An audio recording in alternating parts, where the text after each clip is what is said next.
y es el jefe del Departamento de Ginecología y Obstetricia del CEMIC.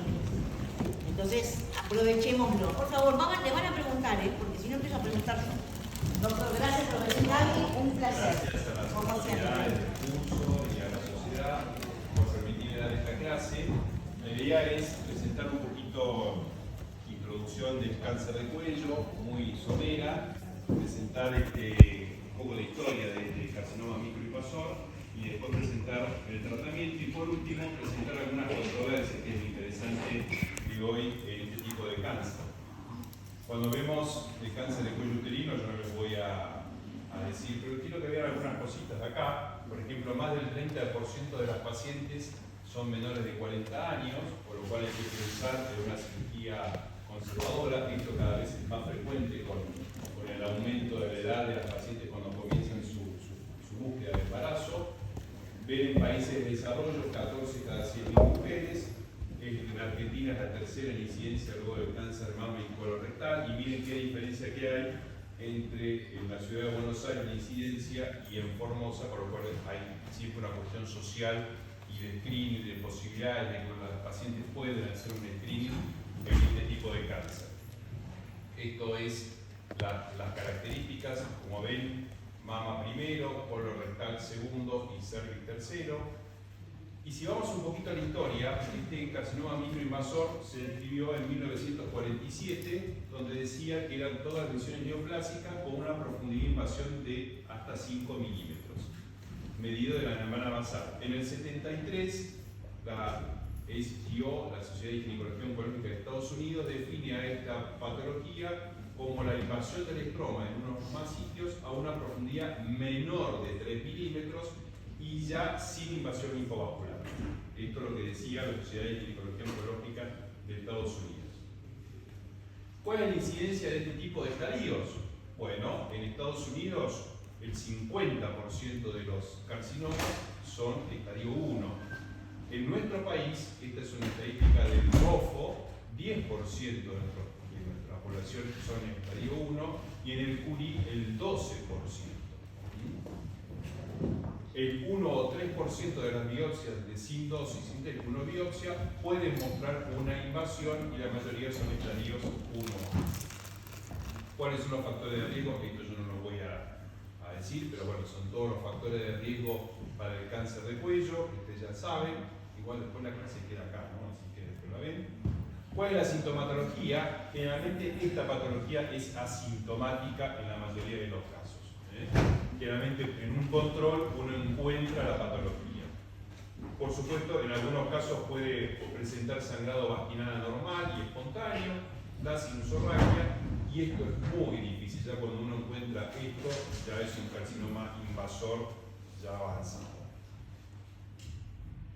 El diagnóstico, el examen clínico, la especuloscopía, el examen bajo anestesia, y yo puse este signo de interrogación porque ya realmente no hacemos examen bajo anestesia, lo examinamos en el consultorio, generalmente 2 operadores. Esto es para, digamos, determinar si hay compromiso del parámetro o no, que por supuesto en este estadio no lo va a haber. La citología exodeto cervical, la colposcopía, el TDHPV ya llegamos tarde, ¿no? Vamos a ver si tiene alguna en el seguimiento de estas pacientes. Esto es muy importante, la biopsia incisional de cuello, que nos puede mostrar esto, pero es inadecuada para el diagnóstico final. Pero no podemos diagnosticar un carcinoma microinvasor de cuello por biopsia, no se puede diagnosticar. Lo que sí, el diagnóstico es a través de una conización. Una vez que tenemos el diagnóstico, ¿para qué nos puede servir la resonancia magnética? Sí, nos puede servir para determinar qué relación tiene el tumor con el orificio cervical interno y la longitud total del cuello, como para definir uno de los tratamientos, que es la traqueotomía. Ya la vamos a ver. Y en algunos casos, cuando no hay resonancia magnética y el operador es, digamos, con mucha experiencia, bueno, cada vez más se está utilizando la ecografía transvaginal para medir el tamaño tumoral y para a veces poder visualizar esta relación entre el tumor y el orificio cervical. Pero lo ideal, si uno puede usarlo, es la resonancia magnética. Estas son las características citológicas que vamos a encontrar en el diagnóstico del carcinoma microinvasor de cuello. Las células con marcada atipía nuclear, un escaso citoplasma, nucleolo muy evidente, esta es la próxima, a veces colgajos de células. Estas son células del adenocarcinoma microinvasor, donde se ven, digamos, deflecados. Vamos atrás. Se ve deflecados, núcleos muy grandes, núcleos evidentes, con bordes muy deflecados, y los núcleos hacia la periferia. Estas son características citológicas del adenocarcinoma. Esto es la imagen colposcópica, que son pacientes en las cuales en la biopsia nos dan una sospecha de microinvasión, por lo cual después va a la conización. Esta es otra colposcopía, donde ven la zona de transformación atípica, otra colposcopía. Y por último, el grado endocervical también nos va a servir para el diagnóstico de esta patología. Y vamos a la estadificación, la nueva estadificación. Esta es la estadificación 2018, en la cual el estadio 1A es la invasión microscópica del estroma hasta 5 milímetros. Ya vamos a ver qué diferencia hay con el anterior, que fue en el 2009. El estadio 1A1 hasta 3 milímetros, estadio 1A2 de 3 a 5 milímetros. Y esto es importante, la infiltración linfovascular no modifica el estadio, pero si está presente debe ser referida en la biopsia, en el informe de anatomía patológica, porque esto va a cambiar el tratamiento. Nosotros sabemos que la infiltración linfovascular está muy relacionada con el compromiso ganglionar, y especialmente en los escamosos, no tanto en los adenocarcinomas. Entonces, si hay infiltración linfovascular, nosotros tenemos que modificar el tratamiento de esa paciente porque puede haber ganglios comprometidos. Entonces, ¿qué diferencia hay con la del 2009? La estadificación ya no es clínica en el cáncer de cuello, sino que además de ser clínica es por imágenes o anatomía patológica. Ya podemos usar imágenes, podemos realizar biopsia como para definir la estadificación de esa paciente. La medición desde la base del epitelio o glándula donde se origina. Antes, en el 2009, un estadio 1A es aquel que tenía o hasta 3 milímetros o hasta 5 milímetros y horizontal 7 milímetros. Esa es la bien clasificación. Ahora ya, por error de artefacto, se sacó la evaluación horizontal. Y esto es tan importante porque acaba de salir un artículo dinamarqués en la cual los dinamarqueses agarraron 4.000 cánceres de cuello identificados en el 2009 y dijeron, bueno, a ver si esto lo llevo al 2018. ¿Qué pasa? ¿Y qué pasaba? Un 30% de pacientes que lo clasificaron en el 2009 como estadio 1B1 y eran 1A1, 1A2. ¿Por qué? Porque tenían más de 7 milímetros de compromiso horizontal del tumor. Entonces esto es muy importante. Aparentemente que haya 7, que haya 8, que haya 9 milímetros no importa porque eso no modifica el pronóstico de la paciente. Es decir, hubo 30% de pacientes que uno podría pensar que estaban sobretratados. La invasión vascular debe ser incluida, aunque no afecta a la estadificación, pero sí el plan de tratamiento. Y esto es la última clasificación, que es la clasificación del Colegio Americano de Patología, donde habla del cáncer de células escamosas superficialmente invasor, que es hasta 3 milímetros y con estas características, que esto es la clasificación norteamericana. ¿Por qué es importante la profundidad de invasión? Veamos, cada mayor invasión hay, mayor posibilidad de ganglios y mayor posibilidad de recurrencia. Entonces, por eso es importante la invasión y, como ya dije, es importante si tiene infiltración linfovascular o no. ¿Y cuáles son las claves del tratamiento? Una es la edad de la paciente, el estadio, si infiltra linfovascular o no, preservación de la fertilidad o paridad cumplida, y lo último, que en este país es muy importante, la posibilidad de seguimiento. Si tenemos posibilidad de seguimiento o no. Ahí puede cambiar el tratamiento. Y vamos a empezar. Estadio 1A1, invasión hasta 3 milímetros con deseo de fertilidad, con deseo de fertilidad y no invasión linfovascular. En ese caso, el tratamiento es la conización, con márgenes negativos. Los márgenes tienen que ser de 3 milímetros. Puede ser con cono frío, asa de Elizalde, cono con microaguja, no asa de Liebig. Va a salir siempre de artefactos que hacen muy difícil el diagnóstico anatomopatológico. Frío, asa de Elizalde o cono con microaguja. Si el margen positivo, repetir el cono o hacer una traquelectomía. La traquelectomía, para que ustedes entiendan, es la amputación del cuello hasta el orificio cervical interno. Entonces, este es el tratamiento de una paciente estadio 1 a 1 con invasión hasta 3 milímetros que no tiene infiltración linfovascular y que tiene deseo de fertilidad. ¿Claro? Seguimos. Estadio 1 a 1 con deseo de fertilidad e infiltración linfovascular positivo. Entonces acá es conización más linfadenectomía pelviana porque tiene infiltración linfovascular y puedo tener ganglios positivos. Nosotros utilizamos la biopsia del ganglio centinela, pero si no hay posibilidad de biopsia del ganglio centinela, se hace la linfadenectomía. Una vez completada la paridad, ¿qué hacemos? ¿Tiene indicación de histerectomía total? Sí. Persistente o crónico HPV positivo, un PAP anormal persistente o si la paciente desea, uno le saque el útero por miedo, por temor, etc. Pero este es el tratamiento cuando hay infiltración linfovascular positiva. Estas son las características que tenemos los predictores de enfermedad residual, es decir, si tenemos enfermedad residual, tenemos que hacer un recono, tenemos que hacer traquelectomía, y esto va a depender mucho de la edad, cuanto mayor edad tiene, mayor posibilidad de recurrencia tiene. Por supuesto, si la paridad no nos importa hacer un recono en esa paciente, y especialmente esto, el estado del margen endocervical y compromiso endocervical o LEC positivo postcono son predictores de alta chance de recurrencia. Estadio 1 a 1 con paridad cumplida y que le hicimos una conización. ¿Qué hacemos? Entonces, si los márgenes son negativos, sin infiltración linfovascular, el tratamiento ideal es la histerectomía extrafacial simple. Después vamos a ver por qué vía. Porque antes decíamos, hacemos la paroscopia. Bueno, vamos a ver. Márgenes negativos sin infiltración linfovascular en el cono, histerectomía extrafacial simple. ¿Puedo observarla? Se puede observar porque está tratada la señora, está tratada la paciente. Pero bueno, como no ya tiene, perdón, acá. Entonces, si hay contraindicación a la operación, se observa.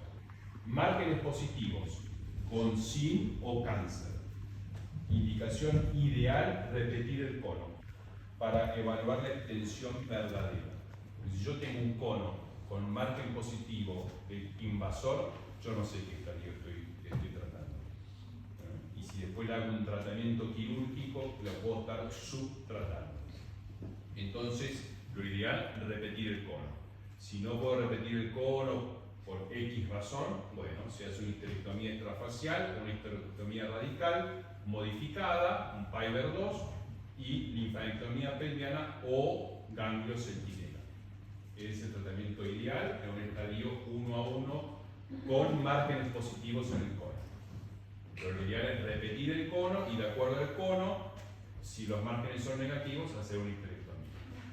Si esta paciente estadio 1 a 1 tiene infiltración linfovascular positiva, bueno, lo mismo que acá, pero con la linfadenectomía pelviana. Y si tiene contraindicación quirúrgica, radioterapia pelviana o braquiterapia. ¿Entendido? ¿Alguna duda? ¿Seguimos? No sí. entiendo, ¿por qué se vuelve a repetir el cono si el resultado de cualquier manera va a ser histerectomía? Bueno, si vos no repetís el cono y le haces una histerectomía extrafacial, ¿no? Y viene el de la anatomía patológica y te dice, doctor, tiene una infiltración de lo que sacó en el margen, tiene una infiltración de 7 milímetros de profundidad. Entonces ya, ¿qué es? No es un estadio 1 a 2, sino es un estadio 1B. Entonces vos le hiciste una histerectomía y tenés dos opciones. O la reoperás y le sacás los parametrios, bastante difícil, o le haces radioterapia. Radioterapia más braquiterapia. porque digamos, tenés esas, porque vos si le haces una histerectomía, un estadio 1B1, teóricamente la estás subtratando. Entonces, si vos me decís, bueno doctor, yo no tiene margen positivo cáncer, bueno yo no le puedo repetir el cono porque el cuello no sé, porque es chiquito, ya no lo puedo, etc. Bueno, puedes hacer una histerectomía extrafácica y jugarte y decir, bueno, capaz que no encuentro enfermedad, lo más probable, y si no le haces una histerectomía radical modificada. No encontraste enfermedad, pero bueno, pero si la encontrás, te estás haciendo el tratamiento correcto y le estás evitando después los rayos. Por eso.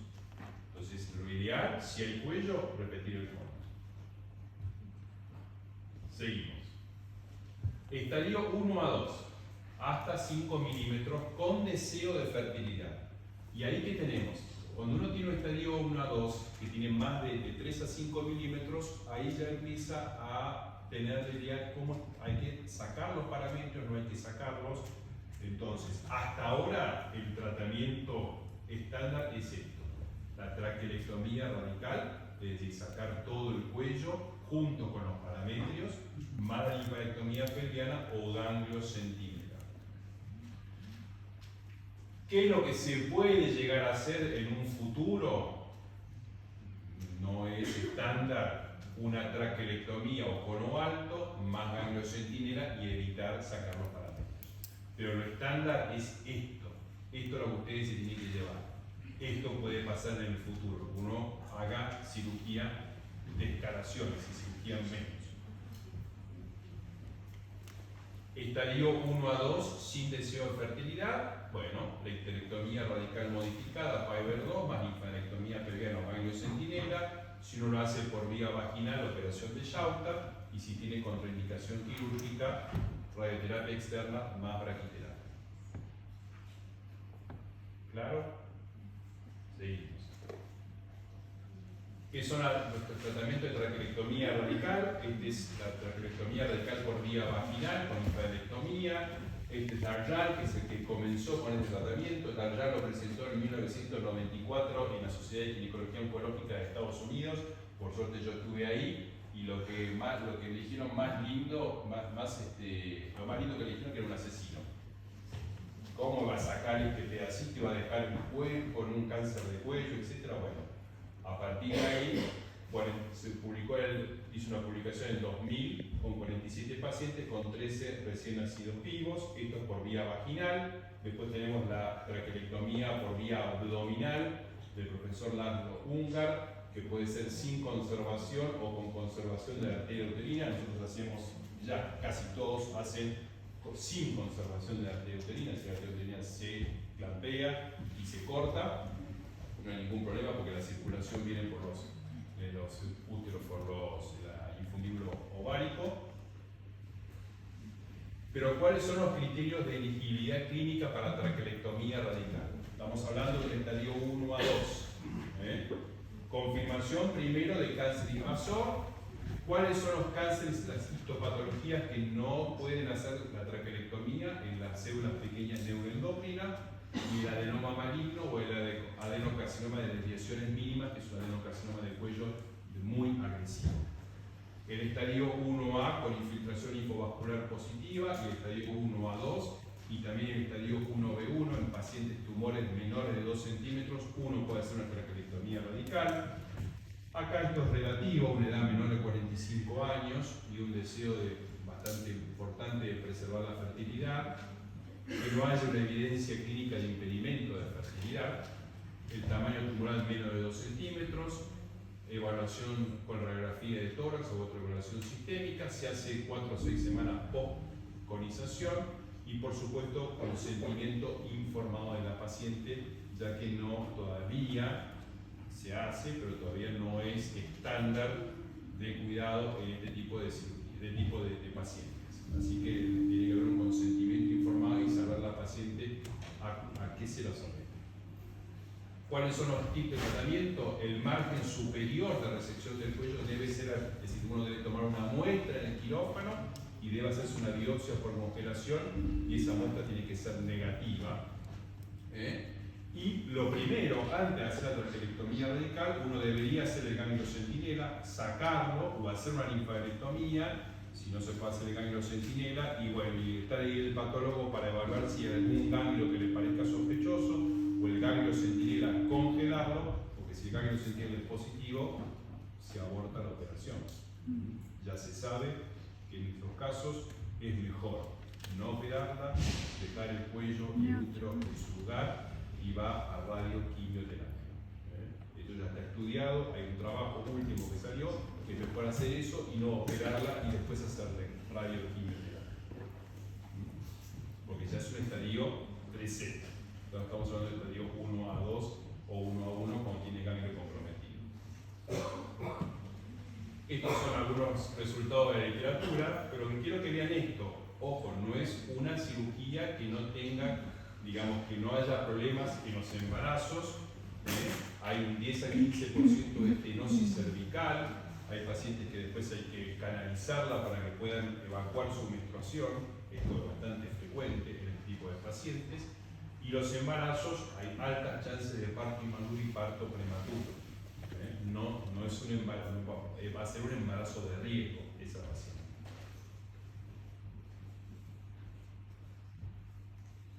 Con respecto al adenocarcinoma microinvasor, unas pocas palabras.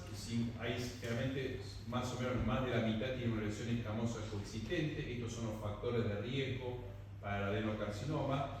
Pero lo importante es esto del adenocarcinoma, que seguramente lo vieron con Andrés. El 13% multicéntrico, tiene lesiones saltarinas, con lo cual es muy difícil tener aunque tengamos un margen negativo del colon, que no haya lesión en el resto del cuello.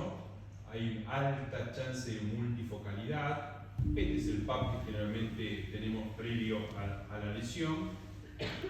Estos tipos de lesiones de adenocarcinoma papilar. Y el tratamiento, si uno quiere preservar la fertilidad, bueno, hacer una conización alta o una traquelectomía o una traquelectomía radical con márgenes, acuérdense, en el escamoso eran 3 milímetros, acá se consideran márgenes negativos 10 milímetros del margen. Y si tiene paridad cumplida, o hacer una histerectomía total o una radical modificada con linfadenectomía o ganglio centinela. Siempre tener en cuenta que los adenocarcinomas de cuello puede haber un compromiso de ovario, digamos un sincrónico, en el 2 a 5%, así que miren los ovarios de que estén bien. Bueno, ¿está claro hasta acá el tratamiento que hacemos con una paciente? Bueno, ahora vienen las controversias. ¿Qué son las controversias? Esta es una. Aparece en el 2018 en un trabajo de randomizado en pacientes que se trataban por laparoscopía o por vía abierta. Esto fue un trabajo, hubo pocos lugares de Estados Unidos, mucho de Sudamérica y mucho de Europa, y se encontraron con algo que no esperaban, que era que la supervivencia libre de enfermedad, la supervivencia global, fue mucho peor para los que hacían laparoscopía o cirugía robótica con respecto a las que hacían cirugía abierta. Estos casos, que eran más o menos, creo que eran como 800, 900, tenían solamente 10 casos de estadio 1A1 y 40 casos de estadio 1A2. El resto era estadio 1B, 1B1, 1B2, etc. Pero encontraron esto, la sorbía también peor, y que entonces este resultado debía ser discutido con pacientes. Esto lo hablamos con la gente del Anderson, que fue el que comandó este tipo de trabajo, y ellos en este momento no hacen nada por la laparoscopía, nada. Le hacen una Pfannenstiel, lo trata como una Pfannenstiel, pero la laparoscopía no, en cáncer de cuello. ¿Por qué? Aparentemente la técnica quirúrgica, el CO2, movilizador uterino, esto llamó mucho la atención. Veíamos pacientes con carcinomatosis peritoneal, con recurrencia con carcinomatosis peritoneal en el cuello. En mis casi 30 años de ginecólogo-oncólogo nunca lo había visto. Pacientes que venían con carcinomatosis peritoneal de recurrencia. Esto tiene que ver con el movilizador uterino, tiene que ver con el CO2. Saltaron muchos grupos, especialmente del sudeste asiático, diciendo, bueno, esto fue porque los equipos quirúrgicos no tenían experiencia, muy pocas cirugías fueron por robot, la mayoría fueron laparoscópicas, etc. Pero esta es la pregunta, ¿qué hacemos con pacientes con tumores pequeños o la paciente que yo le hice un cono, tengo márgenes negativos, y bueno, le voy a hacer una histerectomía porque ya tiene paridad cumplida? Le tengo que hacer una histerectomía por vía abierta y no por laparoscopía, si yo capaz que no encuentro lesión residual. Bueno, estas son todas preguntas que uno se hace en este momento. Y entonces aparecen estos dos trabajos, del 2000, creo que uno del 2022, en pacientes con estadios iniciales. Estos son 9 centros de Estados Unidos, que dice, si la paciente tiene un cono previo no hay diferencia, pero si son pacientes menos de 2 centímetros andan mal. Ellos se encuentran que también andan mal cuando utilizan la vía laparoscópica o robótica. Eran 800 pacientes, 30% por vía abierta y 70% por vía mínimamente invasiva. Bueno, las que pusieron por vía mínimamente invasiva andaban mal, tenían mayor recurrencia que la vía abierta. Y después sale este autor este año, en la cual en la base de datos de Estados Unidos cuenta 1930 pacientes con estadio 1A2 y 1A1, 35% por vía abierta, 22% por laparoscopía y 41% por vía robótica, y él no encuentra diferencia entre sobrevía libre de enfermedad y sobrevía global, pero es un estudio retrospectivo, no es un estudio prospectivo como el LAP. Entonces no tiene la misma fuerza, no tiene el mismo valor. Pero bueno, esto está en discusión en todo momento. Y aparece este trabajo, que es un trabajo en el cual está el italiano incluido, que es un multicéntrico retrospectivo de 21 centros, en la cual van a juntar 500 pacientes con estadio 1A2 y estadio B1, y van a ver si los que hicieron cirugía abierta, lápar o robótica, tienen en forma primaria la misma sobrevía libre de enfermedad o no es inferior, y como efectos point secundario, recurrencia y sobrevía global. Esto está en estudio, todavía no hay resultados, esto también es retrospectivo, no es prospectivo. Están juntando pacientes, también lo están siguiendo, y bueno, cuando tengan un seguimiento, yo calculo más de 4 años de seguimiento medio, lo van a presentar y ahí vamos a saber si uno en estos grupos de pacientes de, digamos, estadios tempranos, uno puede hacer una cirugía por la vía mínimamente invasiva o robótica. Pero hasta ahora no podemos extrapolar estos datos a la práctica diaria. Uno debe seguir el estudio LAP. Cirugía ultraconservadora en cáncer de cuello uterino temprano. Dijimos que el estadio 1A2 hasta 5 milímetros, histerectomía radical, ese es el tratamiento más linfadenectomía pelviana. Bueno, ¿qué dicen ellos? Cuando el tamaño tumoral es menos de 2 centímetros, el estadio 1A2 es microscópico, no tiene tamaño, no se ve macroscópicamente. Si la infiltración del estroma es menos de 10 milímetros, es decir, menos de la mitad del estroma, y los ganglios son negativos, ¿qué posibilidad yo tengo del compromiso del parametrio? Menos del 1%. Y si yo le hago ganglio centinela, entonces en un futuro yo le podría hacer un cono alto o una histerectomía simple en vez de hacer una histerectomía radical. Y esto es lo que se está viendo ahora. Esto es el ganglio centinela, que nosotros lo hacemos con azul. Acá está el conducto y acá está el ganglio. Esto es la ilíaca externa. Siguiendo los principios de estratificación del ganglio centinela, es decir, la excisión debe ser bilateral. Yo después le tengo que hacer un ultra staging a eso, no solamente es el estudio histopatológico, sino que hacerle ultra staging como para tener la mayor información de ese ganglio. Todo ganglio sospechoso debe ser removido, aunque no sea el ganglio centinela. Si no encuentro el ganglio centinela en una hemipelvis, le tengo que hacer la linfadenectomía de esa hemipelvis y tener el ganglio centinela en la otra hemipelvis. Y la linfadenectomía lumbaórtica es a discreción del médico tratante. Estos son los principios en los cuales yo debo usar el ganglio centinela. Si no tengo esto, hago la linfadenectomía, no hago ganglio centinela.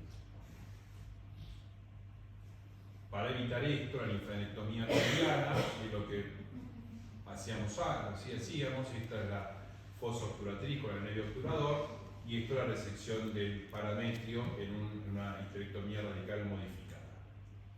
Y estos son los estudios que están en curso. Este es el estudio de Jake, en la cual el carcinoma cervical de bajo riesgo, con las características que yo le dije, estadio 1 a 2, ellos ven este estadio con menos de 10 milímetros de invasión, cono, 20 milímetros máxima dimensión de resonancia, grado 1 o 3, o le hago histerectomía radical o histerectomía simple, incluyendo la linfadenectomía. Esto no hay resultados. Cuando haya estos resultados, capaz que cambie el tratamiento, en vez de hacer una radical, hacer una histerectomía. Y después otro estudio es este, el Concept Trial, que está terminado, que era el Anderson, y también estuvo incluido pacientes del hospital italiano. Pueden ser los criterios de inclusión: estadio 1 a 2 y 1B1, escamoso adenocarcinoma G1 G2, se le hacía un cono y un LEC negativo, tenía que tener una invasión estromal menor de 10 milímetros y una invasión linfovascular negativa. 100 pacientes reclutaron, 44 que querían preservación de fertilidad, le hicieron cono más linfadenectomía, estadio 1 a 2, cono más linfadenectomía. A 40 que tenían ya la preservación, no tenían la prioridad cumplida, después del cono le hicieron una histerectomía simple más linfadenectomía, y después se incluyeron 16 pacientes que en una histerectomía inadvertidamente encontraron un estadio 1A, 2 y 1B y le hicieron la linfadenectomía después. ¿Y qué vieron con esto? Primero, ganglios positivos 5%. Enfermedad recibió la histerectomía postcono 1 de 40, es decir, ya una falla inmediata del 2,5% del tratamiento. Y hubo 3,5% de recurrencia. 1 en el grupo de cono y 2 en el grupo en la cual le habían hecho una histerectomía con otro diagnóstico, encontraron la enfermedad y le hicieron linfadenectomía. Y las conclusiones fueron estas: los ganglios linfáticos positivos 5%, es necesario el estudio ganglionar en el estadio 1 a 2, es necesario, y tuvieron 3,5% de recurrencia en un seguimiento corto, 36 meses. Y estos son las que se requiere mayor seguimiento para evaluar criterios óptimos patológicos para cirugía conservadora. Esto quiere decir que en el estadio 1 a 2, muchachos, sigan haciendo la histerectomía radical. No pueden hacer un cono todavía. Entonces, uno de los trabajos que estábamos esperando y llegó. Y estas son las conclusiones. Embarazo y cáncer de cuello. Cáncer ginecológico más frecuente, la incidencia de PAP anormal y embarazo es 5 a 8%, citología anormal, colposcopía, biopsia de cuello que la hacemos en la embarazada, por supuesto, el LEC está contraindicada en el embarazo, y cuál es, si encontramos en la biopsia de cuello una lesión que podría llegar a ser un estadio 1 a 1 o 1 a 2 de cuello. Va a depender de la edad gestacional del estadio y el deseo de la pareja, ya es un enfoque multidisciplinario. Esto es la conización, la única indicación es diagnóstica y no terapéutica en el embarazo, y siempre hay que hacerla cuando uno quiere descartar la presencia de invasión o microinvasión. Y yo estoy casi seguro que es una lesión intraepitelial, no le hago un cono, la sigo, la voy controlando durante todo el embarazo hasta el fin del embarazo. Si le tengo que hacer un cono, ¿cuándo lo debo realizar? Entre los 14 y 16 semanas. Y si es un estadio urbano y es el cono, puedo usar un parto vaginal sin ningún problema. Bueno, seguimiento de todas estas pacientes, por supuesto el interrogatorio, el examen físico, como siempre en todas las patologías, cada 4 meses en los primeros años y después cada 6 a 12 meses, con una citología vaginal. Acá pongo anual, que creo que aparece, nosotros lo hacemos un poquito más seguido. Imágenes y sintomatología en esta paciente. No vale la pena en una paciente operada por un carcinoma microinvasor de cuello pedirle un PET, pedirle una tomografía, después, si es una paciente que ya está prácticamente, más que hacemos un tratamiento completo, prácticamente curada. Si hay sintomatología, se piden imágenes. Y siempre, por supuesto, educación sobre síntomas de recurrencia, estilo de vida, tabaco, etcétera, ejercicio, etcétera. Si hacemos un tratamiento conservador, citología, colposcopía y le cada 4 o 6 meses, los primeros 3 años y luego cada 6 a 12 meses. Acá el test de HPV tiene una función como predictor significativo de recurrencia, y lo que no sabemos, capaz que bueno, puede decir algo, la vacunación HPV sí en pacientes con lesión intraepitelial, pero no se sabe muy bien su efecto en pacientes ya con cáncer de cuello, si vale la pena. Y nada más.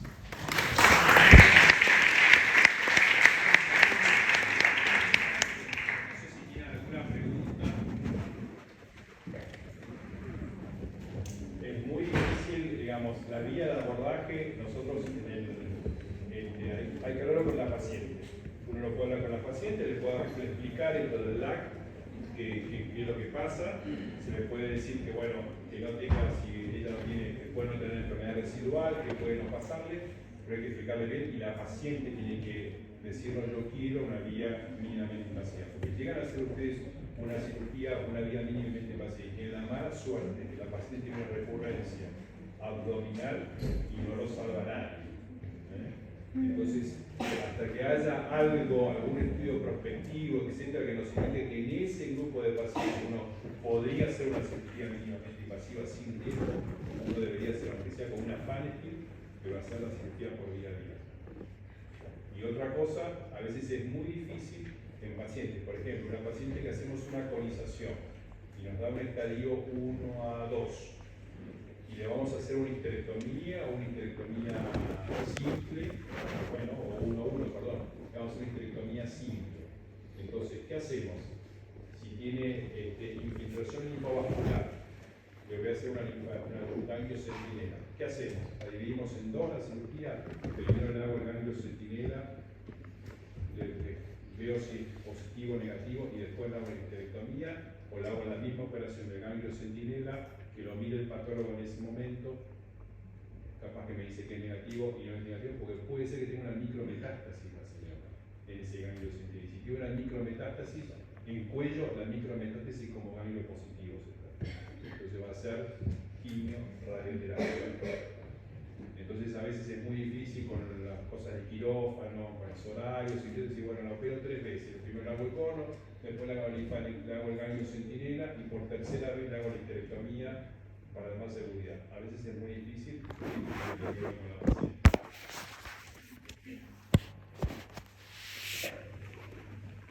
¿Preguntas? No tengo suerte. Hay que preguntar al doctor, hay que aprovecharlo, chicos. Bueno, igual van a hacer el curso de ginecólogo, ¿no? Pero estaría bueno que pregunten algo, está todo claro. Porque hay una pregunta en el examen, que preguntamos específicamente esto, y todo el mundo la consulta, la pregunta, la respuesta es: no importa, está mal. Entonces, nos damos cuenta de que no preguntaron mucho. Lo que vos preguntabas vos sobre los márgenes, porque le decíamos, esa paciente del Concert Trial, esa paciente que tenía una paciente recurrió con un cono, con márgenes teóricamente negativos. ¿Por qué? Porque al principio del estudio lo que tenía que tener son márgenes negativos de carcinoma invasor, no de lesión intraepitelial. Y esa paciente recurrió porque tenía una de las primeras pacientes y el cono tenía margen positivo de lesión intraepitelial. Y después recurrió, por lo cual se cambió digamos, el ingreso de pacientes y tenía que tener márgenes negativos, tanto invasor como lesión intraepitelial. Por eso lo que te decía, es muy importante lo de los márgenes, y es muy importante en una paciente con que yo le hago un cono y tiene márgenes positivos. No sé, a veces es medio difícil decirle, mire, yo voy a hacer otro cono porque si le hago una histerectomía, y la histerectomía tengo la mala suerte que me da más enfermedades de lo que yo pensaba, o después de hacer rayos, y no tengo ganas de hacer rayos, prefiero hacer otra operación. Bueno, hay que explicarlo bien al paciente, porque puede llegar a que haga una histerectomía y tenga un estadio 1B1 y subtratar a la paciente. Bien, O sea, la diferencia con las pacientes que tenemos, que hacemos una decisión de tipo 3, un coma, y tenemos el margen superior con lesión de alto grado, sin tener carcinoma en la pieza, ¿qué hacemos nosotros? Sí. Le hacemos un control, no reconizamos. Es la diferencia entre encontrar, aunque sea mínimamente invasor, el tratamiento posterior es diferente, según los márgenes. Eso es importante que lo tengan presente, porque si no, después queda, no, pero si el margen es positivo lo tengo que reconizar, la paciente, la tengo que hacer histerectomía. Esa es una de las preguntas de examen. Y en realidad no. El diagnóstico, yo estoy partiendo de un carcinoma, no estoy partiendo de una lesión de alto grado. ¿Se entendió la diferencia? ¿Cuál es? Sí. Muy bien. Es importante eso, muy importante. ¿Más preguntas? Había una parte en varias diapositivas, digamos, que mencionaba si no es quirúrgico, o sea, ¿en qué contexto tendría que pensar? Porque tiene una comorbilidad la paciente. Que vos no Ejemplo. Alguna comorbilidad. Si una cosa es hacer un conito, otra cosa es una histerectomía por alguna comorbilidad. Generalmente uno pone eso porque en todas las guías está. Pero obviamente que es mejor siempre la cuestión quirúrgica, especialmente una paciente joven, que hacer la radioterapia. Obviamente Claro. los efectos adversos y a largo plazo son mayores en las pacientes con hacer la rayo que hacer una cuestión quirúrgica. Pero bueno, puede haber alguna paciente que tenga contraindicada una vía abdominal y bueno, vos ahí tenés que hacer algún tratamiento y hacer tratamiento de radioterapia. Pero es muy difícil, ¿no? Son pacientes jóvenes que no tienen, pero bueno, uno tiene que poner. Y siempre estamos hablando de histerectomía, no estamos sacando sacar ovarios, ¿no? Obviamente. A ninguna paciente. Siempre hay alguna duda en las pacientes con adenocarcinoma, porque lo que yo les dije, adenocarcinoma invasor. Y ahí yo tengo colegas que una paciente de 30 y pico de años, la opera de adenocarcinoma invasor, estamos hablando del estadio no inicial, un estadio 1B1, y le sacan los ovarios igual. Discutido, uno puede dejar los ovarios. Sabiendo que tiene este porcentaje de sincronicidad, pero bueno, esto es más en el endometrio, que es sincrónico con ovario, que en el de cuello, que sea que tenga un sincrónico en ovario. Con lo cual uno puede, digamos, dejar los ovarios.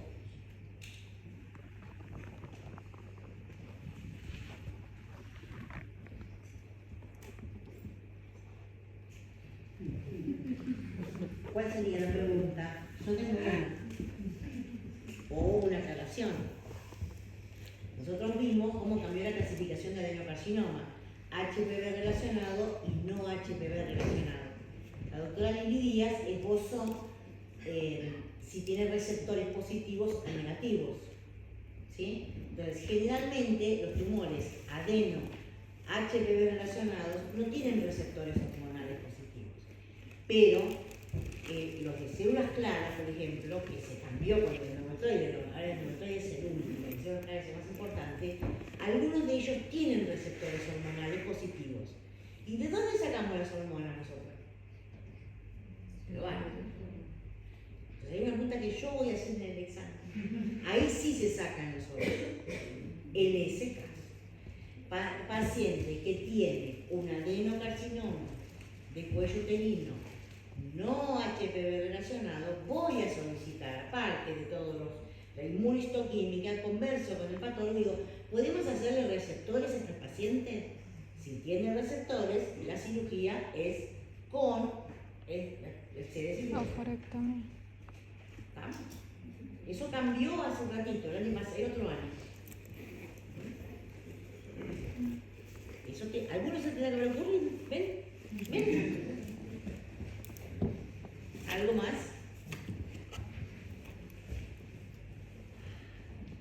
Bueno, entonces lo tocamos al doctor y ya se